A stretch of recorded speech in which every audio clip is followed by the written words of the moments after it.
Now, of course, news broke in the last hour that Manchester United will be parting ways with Mason Greenwood following an internal investigation at the club. In a moment, we'll speak to talkSPORT's chief football correspondent, Alex Crook. He'll be joining us to really keep us up to date with everything that's going on in that. Just your view on the whole scenario surrounding it.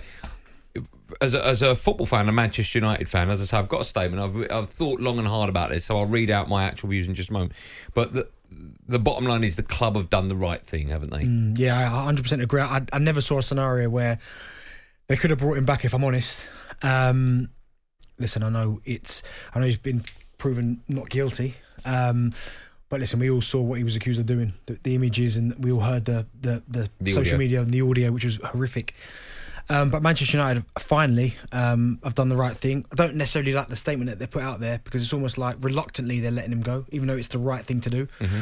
And I don't even think it relates to, because I've heard a lot of people talk about they've got daughters, they've got kids. I don't even think it's got anything to do with that necessarily. It's about being a decent human being and making the right decision.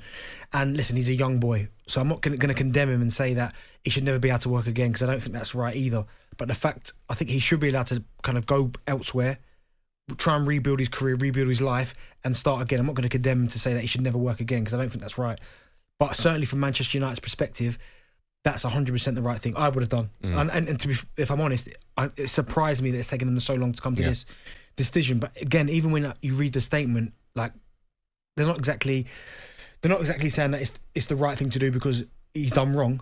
They're basically saying that, well, we don't have to let him go because of the backlash that they've got from elsewhere. So it's one of them where he's going to have to be given the opportunity to go elsewhere. I don't think it will be in Europe.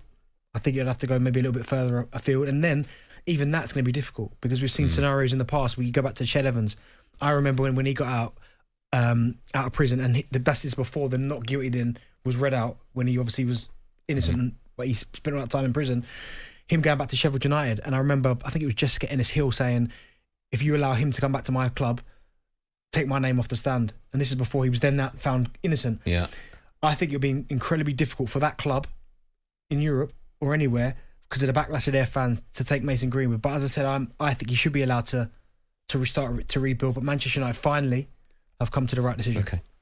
More from you in just a moment. I'll read out my statement as well in just a sec. But first, let's keep ourselves up to speed with everything that's going on from day one, really. Let's say hello and good afternoon to talkSPORT's chief football correspondent, Alex Crook. Hi, Crookie. Yeah, hi guys. Hi, thanks so much for coming on. Listen, before we talk about the statement that both the club and Mason Greenwood have issued this afternoon, just in case people are joining us slightly late, can you just bring us up to date on everything and anything that's happened so far surrounding this situation? Yeah, we spoke on Friday, didn't we? Manchester United released a sort of holding statement, if you like, suggesting the fact-finding phase of their internal investigation into Mason Greenwood had reached its conclusion, and therefore a decision on his future would be imminent. And then they released a second statement at 3 o'clock this afternoon, confirming that both parties had mutually agreed that he would continue his career away from Old Trafford. Mason Greenwood was quoting in the statement, again protesting his innocence but admitting that he has made mistakes. Manchester United say that they studied a lot of evidence not in the public domain in reaching their decision, and there was an open letter as well from the chief executive, Richard Arnold, who of course we mentioned on Friday would ultimately have the final say on the outcome. What we don't know yet is what happens next with Mason Greenwood. Does he go out on loan? I think if he did, it would be to an overseas club rather than a Premier League club or even a club in the Championship.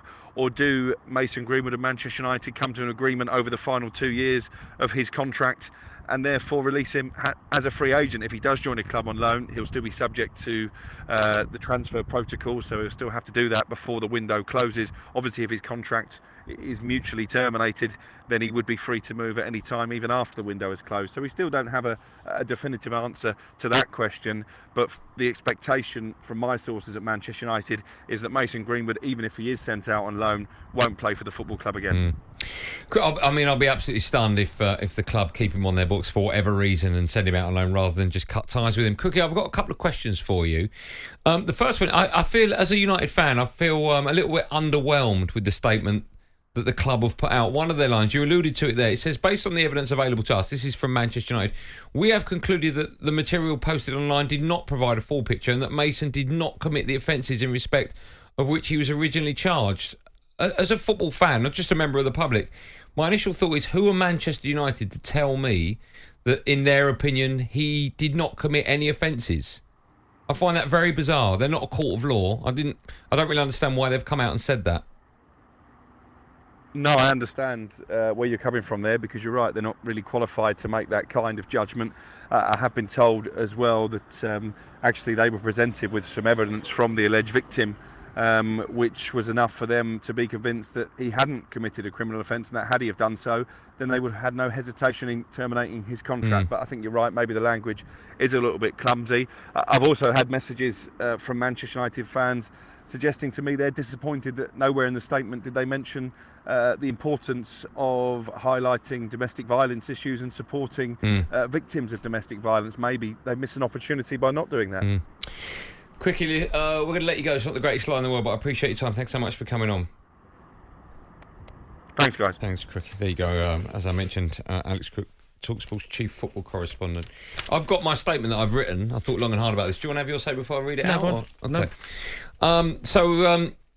Lots of us have seen the horrific pictures posted on social media around the Mason Greenwood case, the bleeding face and bruised body of a woman, along with the audio of a man alleged at the time to be Mason Greenwood abusing her and attempting to coerce her into sex. Following that, key witnesses withdrew their cooperation from the investigation and all charges were dropped. Let's remind ourselves that he wasn't cleared of any wrongdoing, just that charges were dropped. Simon Jordan asked the question, do we convict people now in a court of public opinion or in a court of law? So with all that in mind, were we asking him to lose his job, as you alluded to earlier on, and future jobs in football, for an alleged incident that he wasn't convicted for?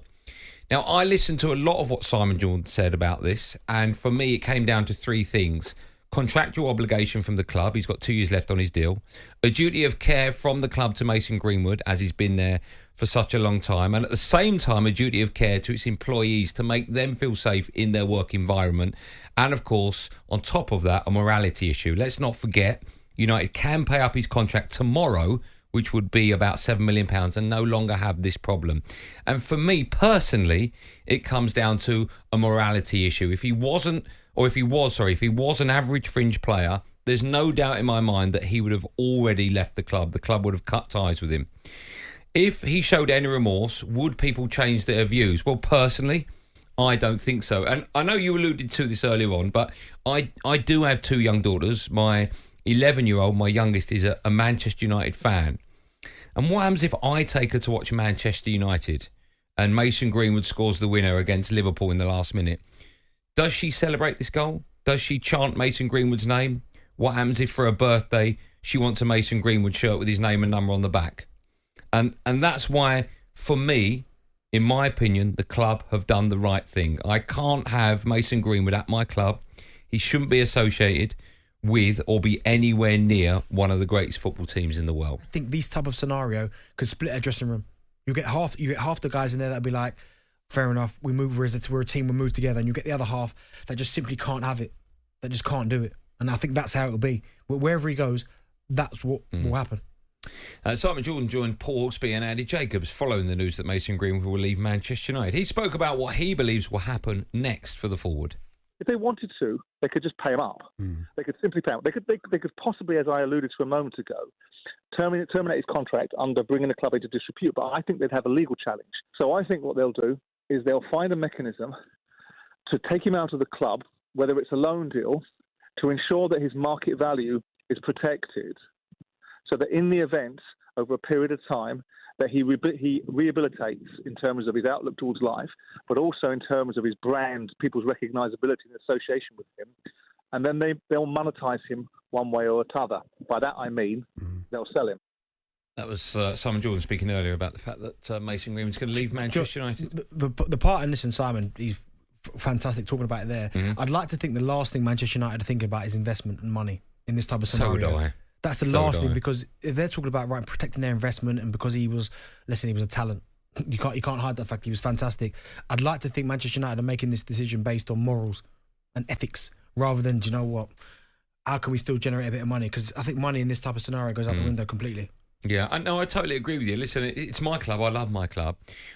I do think they've not handled this as well as they could have done. It's taken way too long, for them to come out with this decision. Yeah. My understanding is that Richard Arnold, up until last week, when news broke about them alluding to the fact there is going to be some kind of decision in the next 7 days, when that news broke, my understanding was that the club were getting ready to reintegrate him into the club. And then, of course, there was a huge backlash. So that annoyed me that they were even contemplating doing that. And then the statement earlier on coming out that saying, in their opinion, they've seen the evidence and they don't think he's guilty of... I mean, that's really disappointed me, that has. Because the club should come out and allude to the fact, with everything that's gone on, there is no way they can associate themselves with any player or any relevant of player, or any player or person, man or female, that they think is connected to wrongdoing. Boom, off. It should never come down to money. And that's wherever he goes next now, that's a bit, whoever takes him, whatever club takes him, wherever that may be. Do you think a club will take him? Yes. But it won't be in Europe?